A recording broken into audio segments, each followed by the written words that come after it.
ఇవాళ అవుతుంది రేపు అవుతుంది అని ఏడాది కాళ్ళ నుంచి మాటలు వస్తూనే ఉన్నాయి. కానీ ఇంతవరకు గా ఒక్క చడక్కు అన్నట్టే డేట్లు మారుతున్నాయి తప్పితే ఆ కార్యం అయితే అవుతలేదు. ఇక మరి రైతు భరోసా మీద కదా మాట మార్చినట్టు ఈ ముచ్చట మీద కూడా మాట మార్చినట్టే కనబడుతుంది. ఇంతకా ముచ్చటేంటిది, చేయిపాటి సర్కారు ఏం మాట మార్చింది అనేది ఆ ముచ్చటేందో పురాగాడుచుకొని వద్దాం పారి. 15 నెలలు కాదు కదా, ఇంకో 15 నెలలైనా కూడా మంత్రివర్గ విస్తరణ అయ్యేటట్టు లేదు తెలంగాణలో. రేవంత్ అన్న ఢిల్లీకి పోయిన ప్రతిసారి ఈ ముచ్చట మీద పెద్ద లీడర్లతోటి మాట్లాడుతున్నాడు. ఈగ అవుతుంది విస్తరణ, ఆగవుతుంది అని ముచ్చట్లే తప్పితే అయ్యేదే లేదు. మొన్న అందరిని పిలిచిండ్రు. సీఎం, చిన్న సీఎం, పీసీసీ పెబ్బే, ఇన్ఛార్జును అందరిని పిలిచి మంత్రివర్గ విస్తరణ మీదనే మాట్లాడిండ్రు చేయిపట్టి పెద్ద లీడర్లు అని వచ్చిన ముచ్చట్లు కూడా ఉత్తయ్యే అని అనిపించేటట్టు అయింది. పీసీసీ పెబ్బే మహేష్ అన్న మాట్లాడిన మాటలను చూస్తే క్యాబినెట్ ఎక్స్పాన్షన్ విషయంలో మా అందరి అభిప్రాయాలు తీసుకోవడం జరిగింది. అందరు కలిసికట్టుగా వేరువేరుగా క్యాబినెట్ నిర్మాణం మీద మా అభిప్రాయాలు చెప్పడం జరిగింది. తుది నిర్ణయం ఏఐసిసి ప్రకటించాల్సి ఉంది. వారు ఎప్పుడు ప్రకటిస్తే అప్పుడు క్యాబినెట్ విస్తరణ ఉంటది. ఎవరు చెప్పినారు మీకు 3వ తరగతి? మేమైతే ఎవరికి డేట్లు చెప్పలేదు. క్యాబినెట్ నిర్మాణ డేట్ అనేది వారు ఏఐసి వారు ఎప్పుడు ప్రకటిస్తే అప్పుడు ఉంటుంది. మొత్తం ఏఐసిసి చేతుల్నే ఉన్నదట. వాళ్ళు ఏం చెప్తే గదే, వాళ్ళు ఎప్పుడు చెప్తే గప్పుడే, మేం చేసేదేం లేదు అంటున్నాడు తెలంగాణ పీసీసీ పెబ్బే మహేష్ అన్న. మంత్రివర్గ విస్తరణ వాళ్ళకు ఎన్నడు చేద్దామనిపిస్తే గప్పుడే ఎత్తారట. గప్పటిదాకా గింతేనట. ఇక ఉగాది తర్వాత అంటిరు కదనే అంటే మేమెప్పుడు చెప్పినాం డేటు 3వ తారీఖని మీకు మీరే అనుకున్నారు. మేమైతే ఏ డేటు చెప్పలే అని అనుకొచ్చిండు. మరి ఏ డేటు చెప్పకుంటే గంతమంది ఎందుకు పోయినట్టో గంత అర్జెంటుగా ఢిల్లీకి. గింతమంది సీనియర్ లీడర్లుండి 15 నెలలైనా కూడా మంత్రివర్గ విస్తరణ ఏపించుకోలేకపోతున్నారు అధిష్టానంతో. అంటే ఇక వీళ్ళ పనితనం ఏందో గానత్తనే ఉన్నది. ఇప్పటికైతే ఎన్నో మలకలు అన్నారు మంత్రివర్గ విస్తరణ మీద ముచ్చటైంది అని. కానీ ఇప్పటికెంచైతే గట్ల మంత్రివర్గ విస్తరణ ముచ్చట మాట్లాడుకున్నామని ఇంకోసారి చెప్పకుండ్రే మహేష్ అన్న. పథకాలు ఇవ్వమంటేనేమో పైసలు కావాలనంటారు, పదవులు కావాలనంటేనేమో అధిష్టానం పర్మిషన్ కావాలనంటారు. నీ అవ్వ పేరుకే ప్రజాపాలన కానీ పాలించేదైతే ఢిల్లీకెంచే ఉన్నట్టున్నది. ప్రతిదానికి ఢిల్లీకి పోవాలి, ప్రతిదీ ఢిల్లీ పర్మిషన్ ఇత్తనే చెయ్యాలి అంటే ఇక వీళ్ళు పాలించినట్టే, జనాల బతుకులు మార్చినట్టే అని కారెడ్డాలాడుతున్నారు ఈ ముచ్చటెరకైన తెలంగాణ పబ్లిక్. హలో, హెలికాప్టర్ తయారుగా ఉన్నదానే? సార్ తయారైతాడు. ఫుల్ ట్యాంక్ చేయించరా? అది ఫుల్ ట్యాంక్ చేపివా అంటే నీకు ఎందుకే ఇవన్నీ ముచ్చట్లు? నీకు అవసరమా? ఇలా సార్ ప్రయాణం అంతా మొత్తం గాలినే ఉంటుంది. అట్నుంచి అంటే అవసరం అయితే అసెంబ్లీకి కూడా అదే హెలికాప్టర్లో పోతాడు. నీకేమన్నా ప్రాబ్లమా చెప్పు? నేను చెప్పిన పని చేయరా? అదురా మీకు ఎందుకే ఇవన్నీ ఇత్తులు కచ్చకాయలు అన్నీ అడుగుతారు. సరే కానీరు. అవ మీరేందులా గట్ల చూస్తాండు? వార్తలు చెప్పుడు ఇడిచిపెట్టి నీ హెలికాప్టర్ పంచాది ఏందో తాత అని అంటానులా ఏంది? అట్లయితే ఈ వార్త చూడరు, మీకే అర్థమవుతుంది. వాహర్యవ్వా చెయ్యి పాచ్యం మంత్రులు అంచెం మంత్రులే పోరి ఒకల మీద ఒకరు పోటీపడి మరీ ప్రయాణం చేస్తున్నారు కదా. ప్రయాణం అంటే మళ్ళా భూమి మీద ప్రయాణం అనుకునేరు కాదు గాల్య ప్రయాణం. ముక్క లేనిదే ముద్ద దిగదన్నట్టు హెలికాప్టర్ లేనిది ఏడికి పోతలేరట. లగ్జరీ కార్లలో తిరిగి బోరుగొచ్చినట్టున్నది. అందుకే హెలికాప్టర్లను గుత్తవచ్చిర్రు. అటు ఉత్తమ్ కుమార్ రెడ్డి సారు, ఇటు కోమటిరెడ్డి వెంకటరెడ్డి సారు ఇద్దరు కూడా ఎవ్వరు తగ్గుతలేరు. ఇక కోమటిరెడ్డి సార్ను చూడిర్రే ఇవాళ నల్గొండ జిల్లాలో సన్న బియ్యం పంచేటందుకు హెలికాప్టర్లో పోయిండు. మళ్ళీ అట్నుంచి అటు యాదాద్రి భువనగిరి జిల్లాలో కూడా సన్న బియ్యం పంచేటందుకు హెలికాప్టర్లనే పోయిండు. వార్యవ్వా మా సారు రేషన్ బియ్యం పంచేటందుకు కూడా హెలికాప్టర్ వేసుకొచ్చిండని బగ్గనే పరిశాన్ అయ్యారట ఆడున్న జనాలు కూడా. ఇన్ని వద్దులు అందంగల్ల రోడ్ల మీద తిరిగి సార్కు బగ్గనే తిప్పల పడ్డట్టున్నాడు. ఇప్పుడు సార్ అసలుకే రోడ్ల శాఖ మంత్రి కదా, అందుకే రోడ్ల మీద పోయి తిప్పలేందుకు పడాలని గాలి పోతున్నాడు అన్నట్టు అని కారాడాలు ఆడుతున్నారు సారు హెలికాప్టర్ ప్రయాణాలను చూసిన వాళ్ళు. ఇక ఉత్తమ్ కుమార్ రెడ్డి సార్ ఏమన్నా తక్కువనా? మొన్న సూర్యాపేటకు, హుజూర్ నగర్కు, కోదాడకు 4 మాటల హెలికాప్టర్లనే అయ్యర తిరిగిండు. ఒగలు కాకపోతే ఒగలు హెలికాప్టర్లకు అస్సలకే రికాముస్తలేరు కదా. ఊకరి మంత్రులు అన్నప్పుడు ఎన్ని పనులు ఉంటాయి ఏం కథ. వాళ్ళకి అన్ని పనులు చక్కబెట్టుకోవాలని టైం వేస్ట్ కావద్దని గాలి మోటార్లలో తిరుగుతున్నారేమో. గల్ల తప్పే ఉన్నది చెప్పుర్రి అని కొందరు అంటుంటే జనాలు కట్టే ట్యాక్స్ల సొమ్ముతోని సీఎం కంటే ఎక్కువ మంత్రులే హెలికాప్టర్ల బగ్గ తిరుక్కుంటే ఎంజాయ్ చేస్తున్నారు కదా అని గరమవుతున్నారు ఇంకొందరు. మంత్రుల హెలికాప్టర్ల వాడకం గిప్పుడే గిత్తుంటే ఇక రేపు మంత్రివర్గ విస్తరణ చేసినాక ఏ మంత్రికి ఎప్పుడు హెలికాప్టర్ అక్కడికత్తదో ఏమో. ఎందుకైనా మంచిది గాంధీ భవన్ కాడ ఎప్పటికీ 4 హెలికాప్టర్లు పార్కు చేసి పెట్టాలని కారెటాలాడుతున్నారు కొందరు. ఏం లీడర్లో ఏం హెలికాప్టర్లో పొర్రి. ఓ దిక్కేమో పోయినోళ్ళు అన్ని అప్పుల మీద ఎత్తిపోయిర్రు, ఏడ కొత్త అప్పు పుడతలేదు, గల్లపెచ్చల సిల్లి గవ్వలేదు అని లీడర్లే చెప్తారు. ఇంకో దిక్కేమో అవసరం ఉన్నా లేకున్నా గదే లీడర్లు గీ తీరుగా హెలికాప్టర్లలో అడ్డగోలుగా తిరుక్కుంటూ దుబారా ఖర్చు చేస్తారు. జనాల సొమ్మంచే లీడర్లకు గడ్డిపోసలు లెక్కనే అయిపోయింది కదా అని అనుకోబచ్చిర్రు వీళ్ళ దర్జాలను చూస్తున్న జనాలు. 2019లో 151 సీట్లు గెలిచిన జగనన్న 2024 కచ్చటాలకు 11 సీట్లకే పరిమితం అయిందని మస్తు ట్రోల్స్ చేస్తున్నారు సోషల్ మీడియాలో. ఇక ప్రతిపక్ష హోదా మీదనైతే ఎంతగానో ట్రోల్స్ చేయాలో గంతగానం చేస్తున్నారు. ఇక ఇప్పుడు గీ ముచ్చట మీద కూడా జగనన్నను మస్తు ట్రోల్స్ చేస్తున్నారు సోషల్ మీడియాలో. ఇంతకు మరి ఆ ముచ్చట ఏంటిది, ఏమని ట్రోల్స్ చేస్తారో ఆ ముచ్చట ఏందో పురాగార్చుకుని వద్దాం పారి. జగనన్న ఎలచ్చల్ల ముంగట ఏడ పోయినా వై నాట్ 175 అని అనేటోడు. కానీ ఇప్పుడు గదే జగనన్న వై డోంట్ గివ్ అని అంటున్నారు ప్రతిపక్ష హోదా కోసం. ఇక గవన్నిటికంటే ఎక్కువ ఇంకొక అలవాటైందట జగనన్నకు. ఎలక్షన్లు అయిపోయి అధికారం పోయినప్పటికేంచి అన్న బయటకు వచ్చుడే చాలా తక్కువ. అంటే గా పోయిన కాడ కూడా ఎప్పటికీ ఒక్కటే మాట చెప్తున్నాడట. ఇంకో 4 ఏళ్ళు కళ్ళు మూసుకుంటూ అయిపోయే, ఇంకో 3 ఏళ్ళు కళ్ళు మూసుకుంటూ అయిపోయే, అచ్చేదాప అధికారం మనదే అని కార్యకర్తలకు చెప్పుకుంటూ వస్తున్నాడు. పంక పార్టీల మీద కేసులు అవుతున్నా, పంక పార్టీకెంచి కూటమిలున్న పార్టీలకు లీడర్లు పోతున్నా, రైతుల తానకు పోయినప్పుడైనా, మైకుల ముంగడికి వచ్చినప్పుడైనా, ఇట్లా ఈడ ఆడ అని కాదు, ఏడ పోయినా ఎప్పుడైనా అచ్చేదాప అధికారం మనదే అని ఒక్కటే డైలాగు చెప్తున్నాడట జగనన్న.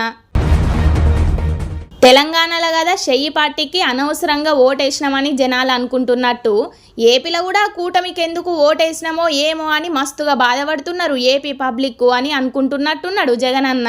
మళ్ళా నువ్వే రావాలే అని తెలంగాణ పబ్లిక్ అంతా కేసీఆర్ సార్ను యాద్ చేసుకున్నట్టు అన్నే రావాలే, మా జగన్ అన్నే రావాలే అని ఏపీ పబ్లిక్ కూడా అనుకుంటున్నట్టున్నారు అని ఎవరన్నా దగ్గరోళ్ళు చెప్తున్నారు కావచ్చు జగనన్న చెవుల. గట్లా తెలంగాణ పబ్లిక్ కేసీఆర్ సార్ను యాద్ చేసుకున్నట్టు ఏపీ పబ్లిక్ కూడా జగనన్నను యాద్ చేసుకోవాలంటే, మళ్ళా రావాలని అనుకోవాలంటే గంత ఈజీ కాదు. తెలంగాణలో షెయ్యి పార్టీ సర్కారు మీద కారు పార్టీ దినాము యుద్ధమే ఎత్తున్నది. సర్కార్ను నిద్రపోనిత్తలేరు, మోస తీసుకొనిత్తలేరు. గిదేంది గదేంది, ఇది గిట్లెందుకు అయింది, గది గట్లెందుకు వేసిండ్రు అని సవాలచ్చ ప్రశ్నలతోటి సవాళ్ళతోటి సమరం చేస్తున్నారు. అసెంబ్లీలా, మైకుల ముంగట, సభలల్లా, మీటింగులల్లా ఇట్లా ఏడ పడితే ఆడ అన్ని సమస్యల మీద పోరాటం చేస్తున్నారు కారు పార్టోళ్ళు. కానీ ఏపీలో పంక పార్టీ పెట్టుకున్న నిరసన కార్యానికే జగనన్న ఓడాయే, ఇంట్లో ఉండి సోషల్ మీడియాలో పోస్టు పెడతాడాయే. అసలు కూటమి సర్కారు మీద వాళ్ళు పోరాడుడే చాలా తక్కువ. దాంట్లో సగం ప్రతిపక్ష హోదా కావాలనే ముచ్చట్నే ఉన్నది. ఇక ఎట్లా జనాలు జగనన్న కావాలే అని అనుకుంటే కార్యకర్తలు అనుకుంటారు తప్పితే కార్యకర్తల మాటలను జనాల మాట అనుకుంటే ఎట్లా? తెలంగాణలో మళ్ళీ మనదే అధికారం అని కారు పార్టోళ్ళు అంటున్నారని వాళ్ళని చూసి ఏపీలో మనదే అధికారం అంటే నడవదని జగనన్న తెలుసుకుంటే మంచిది. సర్కారు మీద ఎంత పోరాటం చేస్తున్నారు, అంతకు మొదలు సర్కార్లు ఉన్నప్పుడు పరిపాలన ఎట్లా చేసిండ్రు, ఇప్పుడున్న సర్కారుకు అంతకు మొదలు ఉన్నోళ్లకు తేడా ఏంది అని అన్ని యూసే గీళ్ళత్తే మంచిగా ఉంటుంది అధికారంలో కానీ మాట్లాడతారు జనాలు.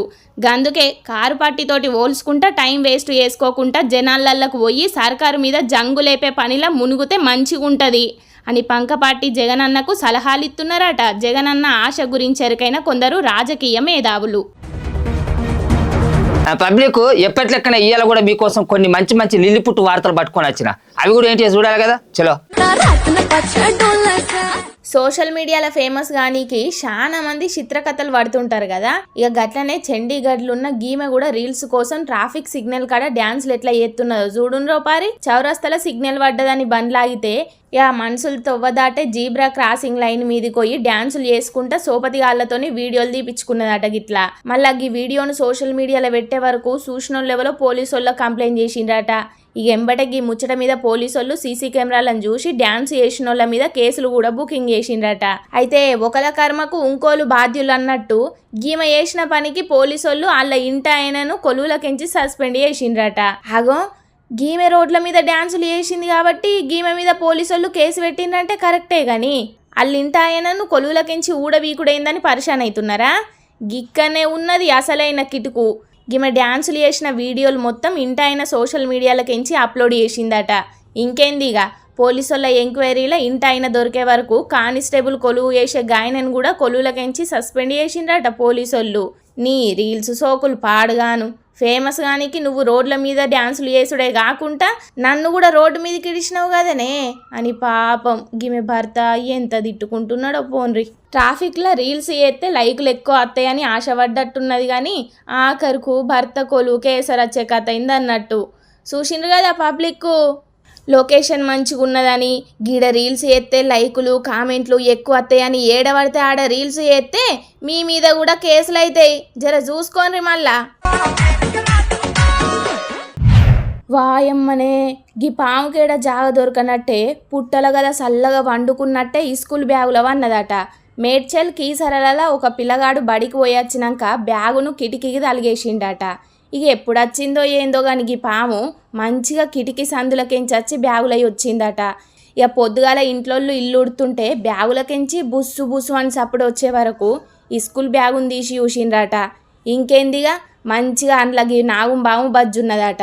ఇక ఎంబట ఇంటాయనని పిలిచే వరకు సంచులకెంచి పామును బయటికి తీసి చంపేసిండ్రట. కానీ ఇంకా నయం పొద్దుగాల పూట పిల్లగాని తల్లి చూసే వరకు బచాయించిండు కానీ పిల్లగాడు లేకపోతే బడికోయేటప్పుడు గదే బ్యాగు జబ్బకేసుకొని పిల్లగాడు పోయేది ఉంటేనా లేని పరిశాన్ మోపైతుండే. చూసిండ్రు కదా పబ్లిక్కు హెల్మెట్లు బూట్లు బండి సీట్లల్లనే కాదు ఇగో గిట్లా ఈ స్కూల్ బ్యాగులల్లో కూడా పాములు మెట్టబెడుతున్నాయి. జర పైలం మరి.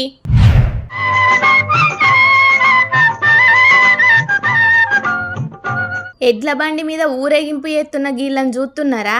ఎలక్షన్లో గెలిచిన లీడర్లో లేకపోతే ఆటల పోటీల్లో గెలిచిన ఆటగాళ్ళలో అనుకునేరు కాదుల్లో బడి పిల్లగాళ్ళకు చదువు చెప్పిన పంతులు. ఆదిలాబాద్ జిల్లా దహేగా ఊళ్ళున్న గీ సర్కార్ బల్లే 8 ఏండ్లకెంచి పిల్లగాళ్ళకు చదువు చెప్పిండట సంజీవ్ రెడ్డి అనే గీ టీచరు. అప్పటికేంచి పిల్లగాళ్ళను ఎంతో పాయిరంగా చూసుకునేదట. పిల్లగాళ్ళ చదువుకు కావలసిన పెన్నులు పుస్తకాలు కూడా సారే కొనిచ్చేదట. సార్ మీదున్న పాయిరంతో పిల్లగాళ్ళు కూడా బడికి గుండు సున్న పెట్టకుండా దినాం బడికి పోయి మంచిగా చదువుకునేదట. బల్లె టీచర్ కొలువు చేసిన 8 ఏండ్లు మా పిల్లగాళ్ళను కన్న బిడ్డల కంటే ఎక్కువ మంచిగా చూసుకున్నాడు సారు. గసొంటి మంచి మనసున్న సార్ను గౌరవించుకోవాలని గాయన రిటైర్మెంట్ కార్యాన్ని గ్రాండ్గా చేసిండ్రు ఊరోళ్ళందరూ. ఇక సారోళ్ళ ఇంటామెను కూడా పిలిచి ఇద్దరికి కలిపి బల్లె సన్మానం కూడా చేసిండ్రు. అటెన్కాల ఆళ్లను ఎద్దుల బండి ఎక్కించి ముంగట డప్పు సప్పులతోని జోరుగా తీన్మార్ డ్యాన్సులు కూడా చేసిండ్రు. లగ్గమైనాక కొత్త పెళ్లి జంటను ఊరేగింపు చేసినట్టే వీడ్కోలు కార్యాన్ని చేసిండ్రు. అంతేకాదుల్లో ఊరోళ్ళే సొంత పైసలతోని బల్లె టీచర్లకు వచ్చిన అతిథులందరికీ భోజనాలు కూడా పెట్టించిండట ఊరోళ్ళు. ఇగిళ్ళ ప్రేమను చూసి సారు కూడా కండ్లెమ్మటి నీళ్లు తీసుకున్నాడట. కానీ ఇయ్యాల రేపు మా పిల్లగాన్ని ఎందుకు కొట్టినావు సారు అని బల్లెకచ్చి సార్లతోని కయ్యం పెట్టుకునే తల్లిదండ్రులు చాలా మందే ఉన్నారు.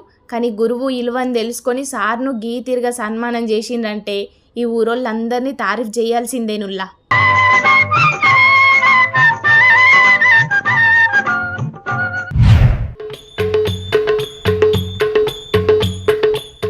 చేతుల పట్టుకున్న పేపర్ల కట్టలను చూసి అల్లం రబ్బ చుట్టనీకో లేకపోతే ఏదన్నా కార పొట్లాలు గట్టనీకో కొనుకొచ్చుకున్న పేపర్లు కావచ్చని అనుకునేరు కాదుల్లో దుబాయ్ కరెన్సీ అని చెప్పి బట్ట పేగుల గీ పేపర్ కట్టలు చుట్టిచ్చిండ్రట 2 బద్మాష్ ఖాన్లు.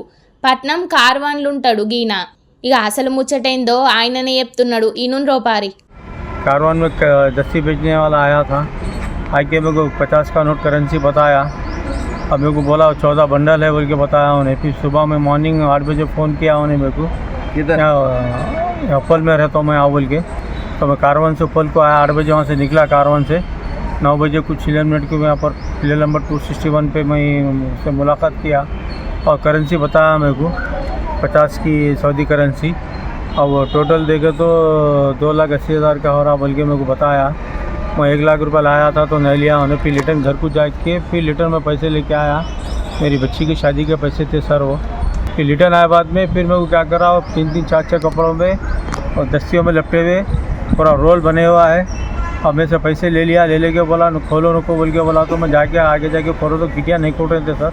बहुत बड़ी मुश्किल से गिटी खोला मैं इसकी, 3-3 कपड़ों में लपटे हुआ था। पहले गिटी खोला, फिर और एक गिटी खोला, फिर और एक गिटी खोला, 4 कपड़ों में लपटे हुआ था।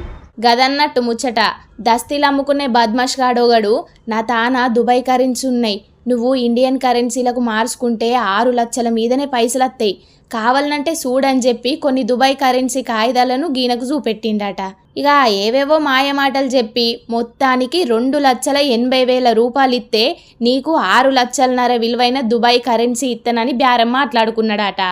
ఇక అత్యాశకు పోయిన గీ పెద్ద మనిషి బిడ్డ లగ్గానికని దాచిపెట్టుకున్న 2,80,000 రూపాయలను ముల్లెగట్టి వానికి ఫోన్ కొట్టిండట. ఉప్పల్ కాడున్న నా సోపతి గాన్ని కలిస్తే నీ పని అయిపోతుందని అడ్రస్ చెప్పి పంపిండట గా బద్మాష్ గాడు. ఇక పైసలను చెప్పిన అడ్రస్లా అప్ప చెప్తే వాడు ఇంకో ముళ్ళ చేతిలో పెట్టిండట. అబ్బా, ముళ్ళె నిండా దుబాయ్ కరెన్సీ 2 లక్షలకు 6 లక్షలు వచ్చినట్టే అని మస్తుగా మురిసిపోయిండట గీ అన్న. పాపం ఎంబటే తెరిచి చూద్దాం అనుకున్నాడట. కానీ అద్దు ఎవరన్నా చూసి పోలీసులకు చెప్తే లేని పరిశాన్ అవుతుంది, ఇంటికి పోయి చూసుకో అని గీనిచ్చిన పైసలను పట్టుకొని మాయమైండట బద్మాష్ గాడు. ఎందుకైనా మంచిదని చెప్పి కొంత దూరం పోయినాక ముళ్ళ నిప్పి చూసిండట. ఇంకేందిగా అన్ని దస్తీళ్ళల్లో కట్టిన గీ న్యూస్ పేపర్ కట్టలు బయట పడే వరకు దెబ్బకు మైండ్ బ్లాక్ అయిందట. ఈ ఎంబటే బేరం మాట్లాడుకున్నోనికి ఫోన్ కొట్టే వరకు స్విచ్ ఆఫ్ వచ్చిందట. ఆడిపోయి చూస్తేనేమో అక్కడ కూడా ఇవ్వలేరట. ఇక పోలీసు వాళ్ళకి కంప్లైంట్ చేసే వరకు కేసు బుకింగ్ చేసుకొని దొంగ బడివేగాన్లను పట్టుకునే పనుల పడ్డారట. దురాశ దుఃఖానికి షేట్ అన్నట్టు దుబాయ్ కరెన్సీ అని భలే బురిడి కొట్టించిండ్రు కదా పాపం అన్నను. అయినా దుబాయ్ కరెన్సీ ఉంటే వాళ్ళే మార్చుకొని ఇక 6 లక్షలేవో వాళ్ళే తీసుకుంటారు కదా. గింత చిన్న లాజిక్ ఎట్లా మర్చిండో పాపం గా అన్న. ఏం చేస్తాం, మోసపోవాలని రాసి పెట్టున్నాక ఎవరేం చేస్తారులా, అంతే కదా. చూసిండ్రు కదా పబ్లిక్, బయటి దేశం కరెన్సీ అని అగ్గువకు బంగారం అని గిట్ల మిమ్ముల కూడా మోసం చేయాలని చూస్తారు. జర పైలం మరి. పబ్లిక్ ఇక ఇవాళ నేను తీసుకొచ్చిన వార్తలన్నీ అయిపోయినాయి. ఎట్లున్నాయి ఇలా తాజా పంట సమర్పించి మన జోర్దార్ వార్తలు. సరే మరి మళ్ళీ వచ్చే జోర్దార్ వార్తలు మళ్ళీ కలుద్దాం. అప్పటిదాకా చూసుకుంటూనే ఉంటుంది మన HM TV.